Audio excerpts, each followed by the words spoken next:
The BR24 ન્યૂઝમાં આપનું સ્વાગત છે। વડોદરા શહેરમાં દશામા અને આગામી ગણેશ વિસર્જનને ધ્યાનમાં રાખીને પાલિકા અને પોલીસ તંત્ર એક્શન મોડમાં આવ્યું છે। નાગરિકોની આસ્થા સાથે પર્યાવરણની સુરક્ષા જળવાઈ રહે તે માટે શહેરમાં કુલ 9 કૃત્રિમ તળાવો તૈયાર કરવામાં આવી રહ્યા છે। દક્ષિણ ઝોનમાં તરસાડી, મકરપુરા અને માંજલપુર ખાતે કૃત્રિમ તળાવ બનાવવામાં આવી રહ્યા છે, જ્યારે પશ્ચિમ ઝોનમાં ભાઈલી, દશામા તળાવ અને બિલમડી સ્મશાન પાસે વિસર્જનની વ્યવસ્થા કરવામાં આવી છે। પૂર્વ ઝોનમાં હરણી સ્કલ્પચર પાર્ક અને લેપ્રસી ગ્રાઉન્ડ ખાતે કૃત્રિમ તળાવો તૈયાર થઈ રહ્યા છે। વિસર્જન સ્થળોએ LDPE શીટ લાઇનિંગ, બેરિકેટિંગ અને લાઇટિંગ સહિતની સુવિધાઓ ઊભી કરવામાં આવી છે।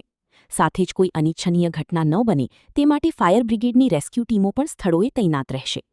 વિસર્જન બાદ મૂર્તિઓના સન્માનપૂર્વક નિકાલ માટે સોલિડ વેસ્ટ વિભાગ દ્વારા ખાસ વ્યવસ્થા કરવામાં આવી છે।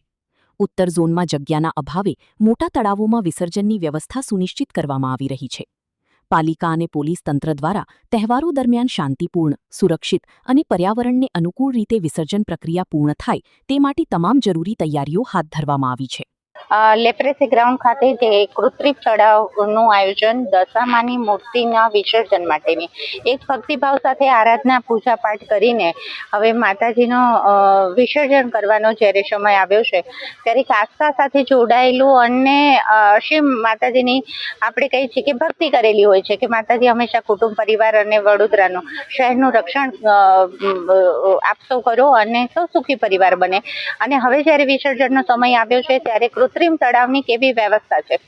લેપ્રેસી ગ્રાઉન્ડ અત્યારે પોલીસની ટીમ સાથે VMCની ટીમ પણ જોડાયેલી છે કે કેવી રીતના અંદર આવવા માટે વ્હીકલોની વ્યવસ્થા, કે પછી વ્હીકલોને પાર્કિંગની વ્યવસ્થા, તળાવની ઊંડાઈ અને પહોળાઈ ડેપ્થનેસ કેવી રીતના રાખી છે, ફરતી ફેન્સિંગ બાઉન્ડ્રી કેવી રીતના કરી છે, અંદર વિસર્જન કરવા માટે મોટી મૂર્તિ છે તો તરાપાની એની કેવી રીતના વ્યવસ્થા છે, આ બધું જોવા માટે કમિશનરની સાથે પોલીસની ટીમ અને સાથે કોર્પોરેશનના પદાધિકારીઓ સૌ અત્યારે અહીંયા આવ્યા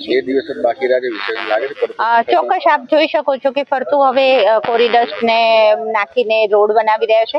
બીજું આપ જોઈ શકો છો કે પ્લાસ્ટિકને આખું ખોદાઈને સ્વચ્છ થઈને પ્લાસ્ટિક પથરાઈ ગયું છે, પાણી ભરાવાનું ચાલુ થઈ ગયેલું છે, એટલે પાણી ભરાવતા હવે થોડા સમયની અંદર ભરાઈ જશે। આજે અમે દશામા વિસર્જન આપ જાણો છો કે વડોદરા શહેરમાં અત્યારે એક મોટું ફેસ્ટિવલ તરીકે મનાવવામાં આવે છે। લોકોની આસ્થા પણ જોડ્યા છે એના સાથે આજે અમે તમામ પદાધિકારીઓ અને અધિકારીનું ટીમ વિઝિટ કરવાના છે અને અત્યારે અમે ફિલ્ડમાં આવ્યા છે।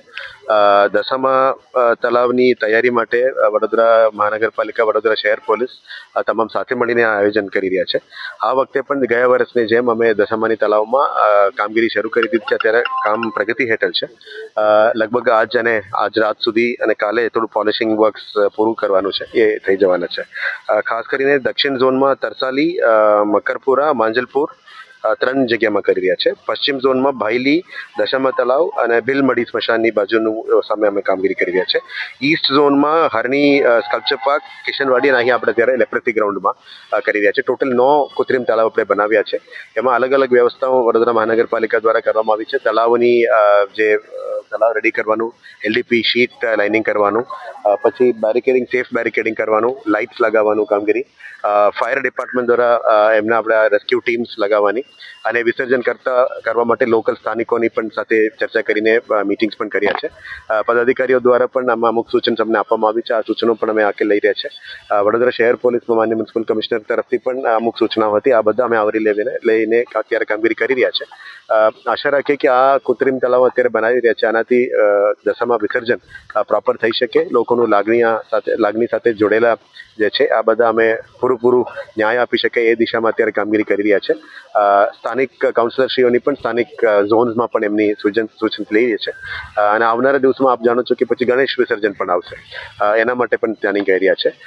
ઇશ્યુ આયોજન અત્યારે અમે દશામા તળાવ કરતા વિસર્જન થયા પછી એની પ્રોપર રીતે કેવી રીતે માન સન્માનથી એને ડિસ્પોઝ કરવી એના ઉપર અત્યારે અમે કામગીરી કરવાનું નક્કી કર્યું છે। ગયા વખતે પણ અમે સોલિડ વેસ્ટના સેનિટેશન ટીમ દ્વારા દ્વારા ધાર્મિક કાર્યક્રમો માટે અમે અલગથી જ ટીમ્સ અને ગાડીઓ લાવ્યા છે. એટલે મૂર્તિનું વિસર્જન, મૂર્તિઓ કાઢવાનું, એનું ક્રશિંગ, ડિસ્પોઝલનું મિકેનિઝમ ઉપર પણ હવે થોડું મિટિંગ પણ કરીશું. લોકોની આસ્થા સાથે જોડેલા છે એટલે એમની માન સન્માન સાથે કેવી રીતે નિકાલ કરવી એના ઉપર પણ આજે અત્યારે ચર્ચા કરવાના છે. ઉત્તર ઝોનમાં જગ્યાની પ્રોબ્લેમ છે. અમે અત્યારે સર્વે પણ કર્યું છે. ડેપ્યુટી કમિશનર દ્વારા પણ સ્થાનિક કાઉન્સિલરશ્રીઓ અને સ્થાનિક પદાધિકારી સાથે પણ ચર્ચા કરી છે. અમે એક આર્ટિફિશિયલ પોન્ડ પણ કરવાની પ્લાનિંગ કરી હતી, પણ ત્યાં અહીંયા મોટા તળાવમાં દર વખતે જ અહીંયા પ્રથા છે, આ મોટા તળાવમાં જ વિસર્જન થઈ રહ્યા છે. પણ છતાં પણ કંઈ સજેશન્સ હોય તો અમે લેવાના છે અને આગળનું કાર્યવાહી પણ કરવા માટે ડેપ્યુટી કમિશનરને સત્તા આપી છે. ડેપ્યુટી કમિશનર નોર્થ ઝોન અને સ્થાનિક પદાધિકારી એ લોકો ચર્ચા કરીને નિર્ણય લેવાના છે. ધારણી તળાવ એક એવું તળાવ છે જ્યાં કને ગઈ વખતે અફરાતફરી થયેલી, આ વખતે પણ ત્યાં કને એ પોઝિશન થવાની જેવું લાગી રહ્યું છે. તો બીજા કોઈ તળાવ નિર્માણ થશે, જેમ કે સુખધામ પાસે પણ એક હવે તો પોસિબલ નથી. હવે જેટલા થયું છે આમાંથી સમય કરવું પડે છે, કારણ કે આ તમામ નિર્ણયો અમે સાથે મળીને જ કર્યા છે. પોલીસ ટીમ સાથે પણ અમુક મેજર્સ કર્યા છે. બાકી કાયદા વ્યવસ્થાનો ઇસ્યુ સિટી પોલીસ જોશે અને એ લોકોની વ્યવસ્થિત સિસ્ટમ્સ છે, એના ઉપર અમારે કમેન્ટ નથી કરવી. બાકી જે તળાવો તૈયારી કર્યા છે, અમે વડોદરા મહાનગરના અનેક લોકો અને નગરજનોની આસ્થા જે જરૂરિયાત છે, આ તમામ પગલાઓ અમે લઈને અત્યારે કામગીરી ચાલુ કરવા માટે નક્કી